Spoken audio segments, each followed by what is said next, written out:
주일입니다. 우리 교회학교 선생님들께 늘 감사하는 마음을 가져야 하지만 오늘은 특별히 더욱 감사의 표현을 많이 해주시면 고맙겠습니다. 또 오늘 우리 교회학교 있는 교사와 우리 전도사님들뿐만 아니라 우리 교사주일을 맞이하여서 목장의 목자님들께도 또 찬양대의 지휘자님들께도 또 각 부서의 부서장님들께도 감사하는 시간이 되면 좋겠습니다. 무엇보다 가장 감사해야 할 분이 따로 있습니다. 바로 우리의 영원하신 스승이 되어주신 예수님입니다. 우리 이 땅에 오셔서 친히 우리에게 말씀으로 가르쳐 주시고 또 사랑과 섬김의 본을 직접 보여주신 예수님의 그 은혜에 감사드릴 뿐만 아니라 또 그 가르침을 또 되새기는 시간도 되시기를 바랍니다. 오늘 설교 제목이 하나님의 나라의 공과 사인데요. 하나님을 믿는 사람으로서 공과 사를 어떻게 구분하며 살아야 하는지 한번 생각해 보는 시간을 가져보려고 합니다. 우리가 공과 사 하면 공평할 공자에 사사로울 사자를 씁니다. 그러니까 공공의 일, 또 사사로운 일이라는 뜻인데요. 우리가 보통 공과 사를 잘 구별하며 살아야 한다라고 말을 합니다. 그거는 이제 공적인 일에 사적인 관계나 또 사적인 일이나 사적인 감정을 끌어들여서는 안 된다라는 그런 뜻이겠죠.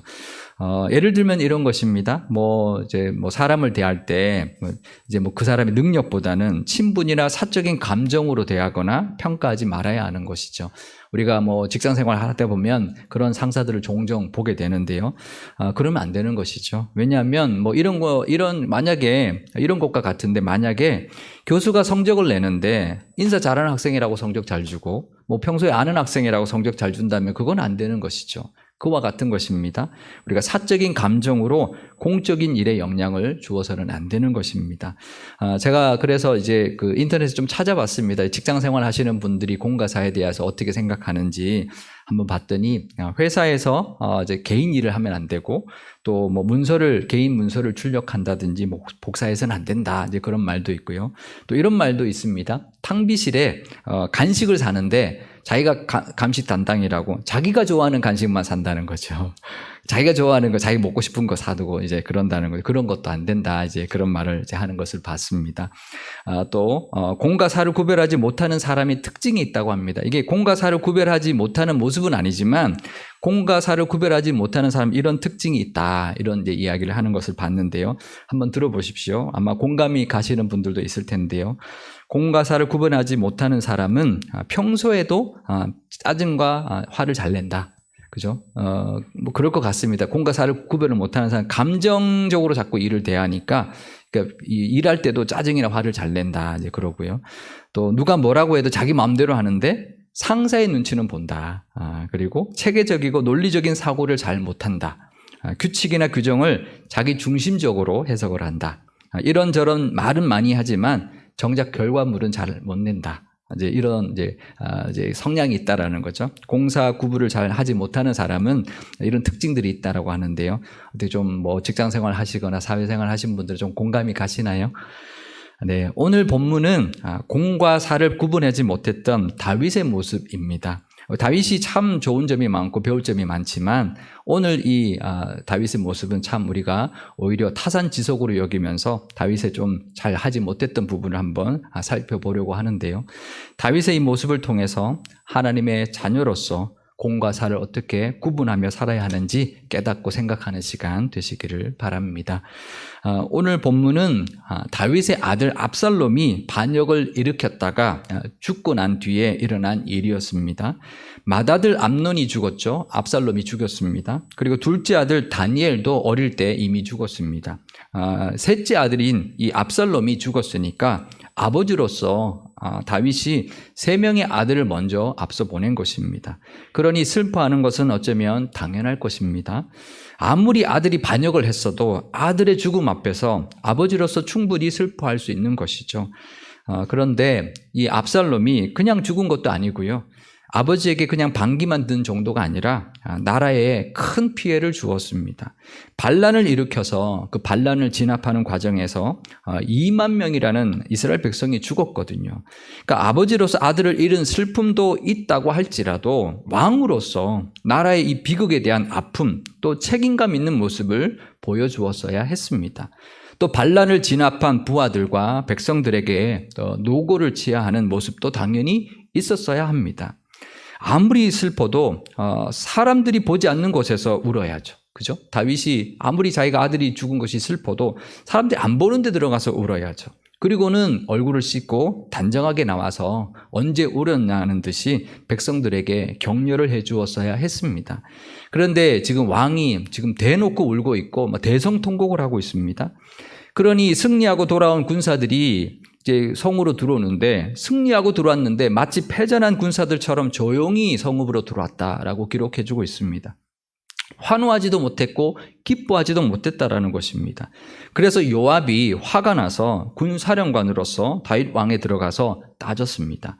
그러니까 이 요압이 따지는 걸 보면은요, 신하로서 왕에게 이렇게까지 말을 해도 되나 싶을 정도로 아주 신랄하게 따지는 걸 볼 수가 있습니다. 오늘 본문에서 요압이 한 말을 정리해 보면 이런데요. 첫 번째로는 왕이 오늘 왕과 왕족의 생명을 구한 모든 부하들의 얼굴을 부끄럽게 한 것입니다. 왕이 미워하는 자는 사랑하고 사랑하는 자는 미워한 것입니다. 그래서 모든 군사들을 멸시한 것입니다. 제가 보니까 압살롬이 살고 오히려 우리가 더 죽었더라면 그것을 더 마땅히 여기실 뻔했습니다. 지금 당장 나가서 부하들의 마음을 위로하십시오. 그렇지 않으면 오늘 밤에 백성들이 다 왕을 떠날 것입니다. 이렇게 말을 했습니다. 어떤가요? 다 맞는 말이죠. 요압이 아주 정확하게 딱 꼬집어서 정말 신랄하게 말해 주었습니다. 다윗은 왕으로서 그 역할을 제대로 하지 못했습니다. 사적인 감정에 휩싸여서 왕으로서의 공적인 신분을 망각해 버렸습니다. 그래서 공적인 역할을 제대로 하지 못했던 것이죠. 다행히 요압의 그 직설적인 충언을 듣고 울음을 그치고 밖으로 나가서 백성들의 노고를 치하하고 위로해 주었는데요. 그런데 여기서 우리가 요압의 모습도 한번 볼 필요가 있습니다. 요압은 어떤가요? 요압도 잘한 건가요? 요압도 잘한 것만은 아닙니다. 먼저는요, 요압이 왕의 명령을 어겼습니다. 압살롬을 죽이지 말라고 했던 왕의 명령을 어기고 자기가 압살롬을 요압이 죽였습니다. 그런데 왕에게 지금 아들을 잃은 슬픔에 대해서는 전혀 공감해주고 있지 않는 것이죠. 자기가 죽여서 지금 슬퍼하는 왕을 오히려 책망만 하고 있는 것입니다. 우리가 공과 사를 구분해야 된다고 말할 때 그것은 공적인 일에 감정이 전혀 없이 행동해라, 이제 감정이 없는 사람처럼 이제 살아라, 그런 말은 아닌 것입니다. 특히 우리는 하나님을 믿는 사람으로 공과 사를 구분하면서 살아야 하지만 공적인 자리에서도 사람의 감정이나 상황을 이해하고 공감해 줄 아는 사람이 되어야 합니다. 늘 따뜻한 마음을 가지고 일을 할 때도 살아야 하는 것이죠. 사회생활하거나 직장생활 할 때도 정말 마음은 따뜻한 마음을 가지고 살아야 합니다. 머리는 차가워야 하지만 늘 가슴은 우리가 따뜻해야 한다라는 것이죠. 다윗도 만약에 정말 그냥 이제 남들 모르게 울고 나와서 그냥 딱 모른 척하고 안 그런 척하고 백성들의 노가를 취하했다면 좋았겠지만 또 이랬다면 어땠을까요? 다윗도 만약에 백성들에게 나가서 반란을 일으킨 압살롬이 잘못한 건 맞다, 아무리 반란을 일으켰다 하더라도 아들이 죽은 것을 슬퍼하는 이 아비의 마음도 심정도 이해해달라, 하지만 그대들도 목숨을 걸고 반란을 진압해 준 것에 대해서 진심으로 감사를 표한다 라고 말했다면 백성들이 어떻게 받아들였을까요? 어떻게 왕이 저럴 수가 있느냐 그랬을까요? 어쩌면 백성들은 그런 왕의 그런 인간적인 모습과 또 그런 왕으로서 역할을 감당하는 그런 모습에 더 감동했을 겁니다. 인간적인 그런 면, 또 더불어서 왕으로서의 그 본분까지 잊지 않고 감당하고 있는 그 모습을 보면 사람들이 더 존경했을지도 모릅니다. 다윗이 이렇게 공과 사를 구분하지 못함으로 말미암아 왕의 명령을 어기고 압살롬을 죽였던 이 요압을 질책하지도 못했습니다. 지금 다윗이 요압을 혼내야 되는 상황인데 오히려 요압이 왕인 다윗을 혼내고 있는 상황이 벌어지고 있는 것입니다. 이렇게 공과 사를 구분하지 못하면요, 권위가 서지 않기 때문입니다. 권위는 인간적인 존경과 더불어서 존경의 마음도 들어야 하고 또 공적인 역할에 대한 공정성과 또 합리적인 모습에 대한 인정까지 있어야 나오는 것이 존경이고 권위입니다. 그러니까 일만 잘한다고 권위가 생기는 게 아니죠. 또 마음만 좋다고 생기는 게 아닙니다. 그 따뜻한 마음과 더불어서 일도 합리적으로 잘할 때 권위가 생기는 것이죠. 우리도 하나님의 사람으로서 공과 사를 잘 구분하며 살아야 되지만 사람의 마음과 또 상황과 감정까지도 공감해 줄 수 있는 그런 따뜻한 마음을 가지고 살아가시기를 바랍니다. 다윗이 또 공과 사를 구분하지 못한 모습이 하나 더 있었는데요. 반역이 진압되고요. 이스라엘 모든 지파 사람들이 모여서 의논을 했습니다. 다윗을 왕으로 다시 모셔오자 그렇게 의견을 모았는데요. 그때 주저하고 있었던 지파가 있었습니다. 바로 유다 지파였는데요. 이 유다 지파는 다윗의 지파죠.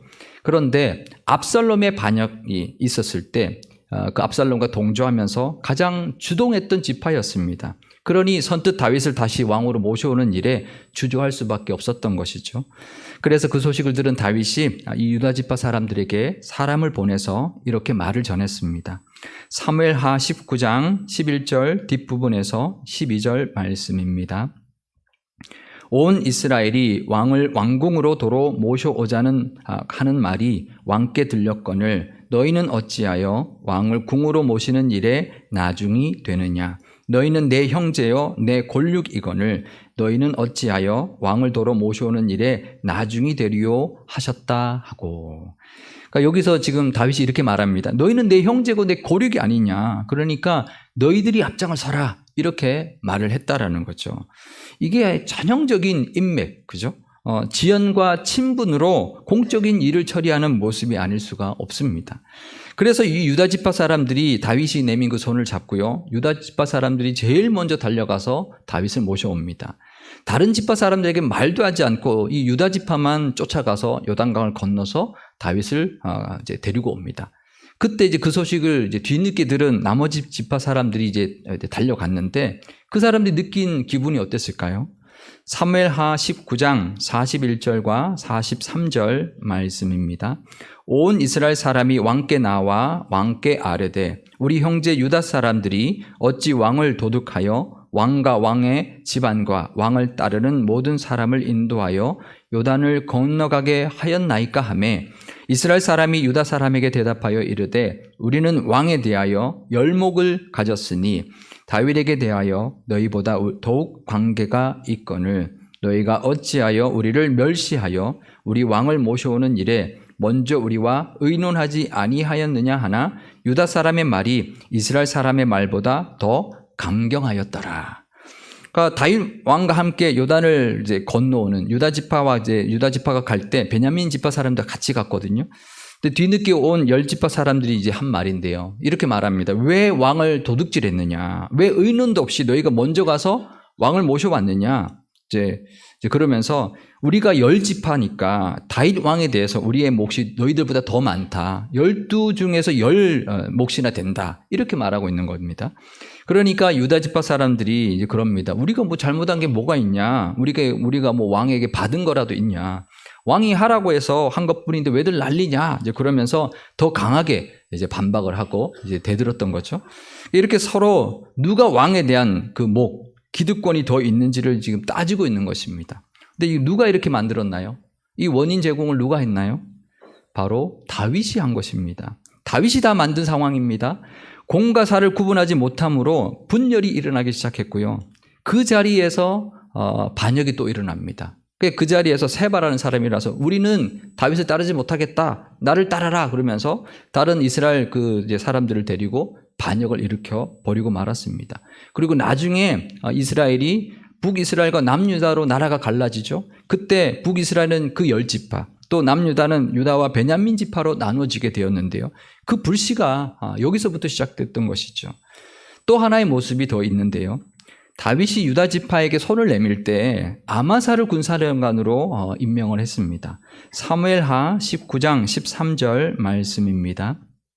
너희는 또 아마사에게 이르기를 너는 내 골육이 아니냐 내가 요압을 이어서 항상 내 앞에서 지휘관이 되지 아니하면 하나님이 내게 벌 위에 벌을 내리시기를 바라노라 하셨다 하라 하여. 아마사가 누굴까요? 이 아마사는 압살롬이 반역을 일으켰을 때 압살롬의 군사령관이었습니다. 근데 지금 반역군의 사령관을 이스라엘 전체의 최고 사령관으로 임명한 겁니다. 그러면 반역군과 싸워서 이긴 다른 장수들은 어떻게 되나요? 그 장수 밑으로 들어가는 거죠. 이게 말이 안 되는 인사를 지금 해버린 것입니다. 인사가 만사라고 했는데 다윗이 그런 인사를 하고 말았던 것이죠. 왜 그랬을까요? 이 아마사가 유다 지파 사람이었기 때문입니다. 또 유다 지파와 손을 잡기 위해서 그렇게 했던 것이죠. 반란을 진압했으니 왕으로서 이제 화해하고 또 나라를 안정시키는 것은 분명히 왕으로서 해야 할, 마땅히 해야 할 공적인 일인 것은 맞습니다. 아무리 그래도 그렇지 아마사를 받아주더라도 사령관 중에 한 사람 정도로 삼으면 몰라도 요압을 끌어내리고 그 자리에 최고의 사령관으로 이 아마사를 삼는다는 것은 너무한 처사인 거죠. 이건 분명히 요압에 대한 징계의 의미도 있습니다. 요압이 압살롬을 죽였기 때문에 이제 아주 감정적인 강등을 시킨 거죠. 그리고 아마사도 유다 지파 사람이기 때문에 자신의 형제와 고륙이니까 지연으로 이제 그 삼은 등용한 그런 모습이었던 것이죠. 요압에게 우리가 분명히 책임을 물어야 합니다. 왕의 명령을 어겼으니까 그 책임을 물어서 그 최고 사령관직에서 내려오기는 했어야 합니다. 과실과 명령 불복종에 대해서 분명히 지적하고 그렇게 강등시켜야 합니다. 그리고 난 뒤에 다윗 편에서 함께 싸웠던 다른 사령관들이 있잖아요. 아비새와 이때 같은 장수로 최고 사령관을 삼았어야 했습니다. 그래야 그 누구도 불만이 없는 것이죠. 그런데 이 요압을 강등한 것도 개인적인 감정으로 처신한 거고요. 또 아마사를 최고 사령관으로 삼은 것도 사적인 친분으로 등용한 것이었습니다. 사실 이 아마사가 그럴 만한 사람이 아니거든요. 이 아마사가 그 세바의 반역이 바로 일어나서 최고 사령관으로 바로 가서 진압을 해야 되는데 다윗이 그걸 명령했는데 꾸물꾸물거리면서 제대로 그 역할을 하지도 못했습니다. 그래서 바로 다윗이 그 자리를 그냥 빼앗아서 아비새에게 주고 말았습니다. 그러니까 그만큼 능력도 없던 사람이고 실전 경험도 별로 없는 사람이었습니다. 결국 이 아마사는 세바의 반역을 진압하는 도중에 앙심을 품었던 요압에 의해서 칼로 찔러서 죽고 말았습니다. 그러니까 리더가 이렇게 공과 사를 구분하지 못하니까 이 내분이 일어나고 사람들이 서로 갈라지는 것이죠. 공동체가 하나가 되는데 걸림돌이 되고 있는 것입니다. 리더가 오히려 하나 되게 만들어야 되는데 리더가 공사 구분을 못하니까 오히려 갈라지게 되는 원인이 되고 말았던 것입니다. 다윗의 이런 공과 사를 구분하지 못하는 모습들 때문에 나라가 분열되기 시작했고요. 사람들이 서로 갈라지게 되었습니다. 훗날 솔로몬 왕 이후에 솔로몬의 아들 르호보암 왕이 잘못해서 나라가 북이스라엘과 남유다로 갈라졌다고만 우리가 생각을 하는데요. 지금 이 모습을 보면 이때 이미 다윗이 예루살렘으로 올 때 그때 유다 지파와 베냐민 지파 그리고 나머지 지파 사이에 이미 갈등과 분열이 일어나고 있었던 것입니다.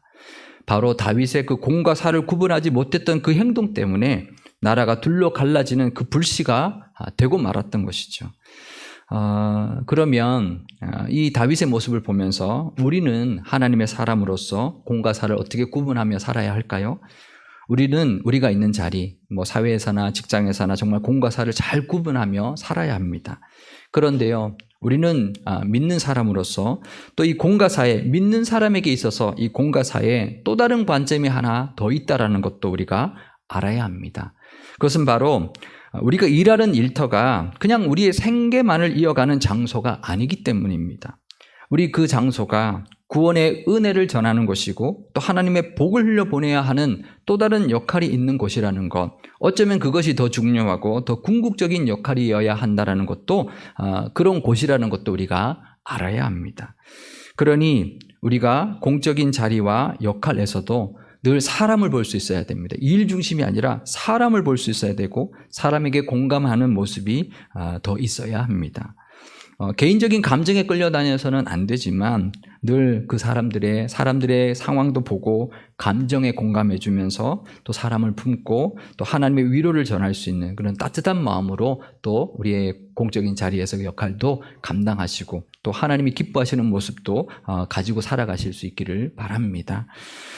또 마찬가지로요. 또 사적인 자리와 개인적인 감정에서도 늘 우리는 하나님의 나라를 위한 공적인 역할이 있음도 우리가 알아야 합니다. 사적인 자리에서도 그냥 내 마음대로 내 감정대로 살아서는 안 되는 것입니다. 친구들과 만나는 자리, 사적인 자리에서도요, 우리는 복음을 전해야 되고 하나님의 복을 흘려보내는 것을 우리가 늘 기억해야 합니다. 사적인 자리도 그냥 사적인 자리만이 아닌 것이죠. 우리가 늘 하나님의 사랑을 전하고 복음을 전하고 복을 흘려보내는 그런 역할도 해야 하는 것입니다. 그러니까 공적인 자리에서도 복음을 전해야 되기 위해서 사람들의 감정도 또 품어주고 따뜻한 마음으로 살아야 되고, 사적인 자리에서도 또 복음을 전해야 하는 하나님 나라의 공적인 역할도 감당하며 살아야 하는 것입니다. 교회는 어떤가요? 교회는 공적인 곳인가요? 사적인 곳인가요? 공적이기도 하고 사적이기도 한 거죠. 교회에서는 일도 해야 하지만 또 교제도 해야 되기 때문입니다. 교회에서 무슨 일을 하든지 그래서 일을 하더라도 사람을 놓쳐서는 안 됩니다. 교회 일은요, 능률이 중요한 게 아닙니다. 성과가 중요한 것이 아닙니다. 물론 그것도 중요하지만 더 중요한 것이 있습니다. 그것은 사람입니다. 좀 느리고 부족하더라도 같이 가야 합니다. 또 일보다 사람을 더 중요하게 여겨야 되는데요. 그래서 교회에서 봉사하는 분들이 있다면 그분들을 당연하다 뭐 안내하고 주차 봉사하고 찬양대하고 교사하고 여러 가지 일을 하는 분들에게 당연하게 여기시면 안 됩니다. 늘 감사하고 또 격려하고 칭찬해주고 그래야 되고요. 또 기다려줄 수 있어야 합니다. 또 섬기시는 분들도 내가 교회를 섬기고 봉사를 할 때도 감정에 따라서 봉사를 하면 안 됩니다. 하나님의 나라와 교회를 위해서 늘 기쁨으로 정말 내 감정은 내려놓고 정말 충성을 다해서 또 하나님의 나라를 위하여 기쁜 마음으로 우리가 감당할 수 있어야 할 것입니다. 오늘 교사 주일인데요. 교회에서 교사라는 직분이 참 힘든 직분 중에 하나입니다. 겉으로 보기에는 그렇게 힘들어 보이지 않아도요, 사실 참 힘든 직분 중에 하나입니다. 왜냐하면 빠지면 잘 안 되거든요. 이게 꼭 사정이 있어서 빠져야 돼도 빠지면 그 아이들이 눈에 밟히거든요. 아이들이 이제 그 주는 선생님 없이 보내야 되니까. 또 아이들에게 성경을 가르친다는 게 참 부담스러운 일이기 때문입니다. 게다가 아이들을 돌본다는 것이 그냥 돌보는 게 아니라 영적으로 돌봐야 하기 때문에 더 영적인 부담감도 있기 때문입니다. 그러니까 성실하게 잘 가르치는 공적인 모습도 있지만 또 아이들에게 공감하고 품어주면서 또 잘 어울려야 되고 또 잘 놀아줘야 합니다. 그러니까 그런 마치 사적인 관계처럼 그런 모습도 함께 있기 때문에 힘든 것입니다. 그러니까 공적인 모습과 사적인 모습이 같이 있어야만 교사 역할을 잘 감당할 수 있기 때문에 참 어려운 직분이 바로 교사인데요. 그러니까 우리 교사들에게 참 많이 감사해 주시고 또 격려해 주시기를 바랍니다. 그리고 교사로 많이 지원해 주시기를 바랍니다. 마지막으로요, 우리는 영원한 교사가 되어주신 우리 예수님께도 감사드려야 할 것입니다. 그리고 그 예수님을 따라 또 예수님을 닮아가는 은혜도 있으시기를 바랍니다. 예수님처럼 어디에서나 공적인 자리에서나 사적인 자리에서나 하나님의 나라를 위하여 또 맡기신 사명을 위하여 살아가시는 예수님의 참된 제자가 다 되시기를 주님의 이름으로 축원드립니다. 기도하시겠습니다. 하나님 아버지, 예수님을 이 땅에 보내주셔서 우리를 가르쳐 주시고 인도하시며 친히 본을 보여주신 은혜에 감사드립니다. 우리도 그 가르침을 따라 예수님을 닮아가는 참 제자가 되게 하옵소서. 다윗이 공과 사를 구분하지 못해서 사람들을 분열시켰고 나라가 둘로 갈라지는 불씨를 만들어 버렸습니다. 나도 내 삶에서 공과 사를 잘 구분하며 살게 하옵소서. 또한 믿는 우리에게는 하나님의 나라의 공과 사의 모습도 있다라는 것을 기억하게 하옵소서. 공적인 자리에서도 늘 복음을 전하기 위하여 또 하나님의 복을 흘려보내기 위하여 사람을 보게 하시고 공감하게 하시며 위로하고 품을 수 있는 따뜻한 마음을 가지며 살게 하옵소서. 사적인 자리에서도 마냥 즐거워하며 내 마음대로 사는 것이 아니라 복음을 전하는 전도의 사명과 복을 흘려보내는 축복의 사명이 있음을 기억하며 살게 하옵소서. 우리 상일교회가 사랑이 넘치고 기쁨이 가득한 영적인 가족 공동체가 되게 하시고 동시에 하나님의 나라를 위하여 맡겨주신 사명도 잘 감당하여서 열매를 많이 맺어드리는 교회가 되게 하옵소서. 우리의 영원하신 스승이 되어주신 우리 주 예수님의 이름으로 기도드리옵나이다. 아멘.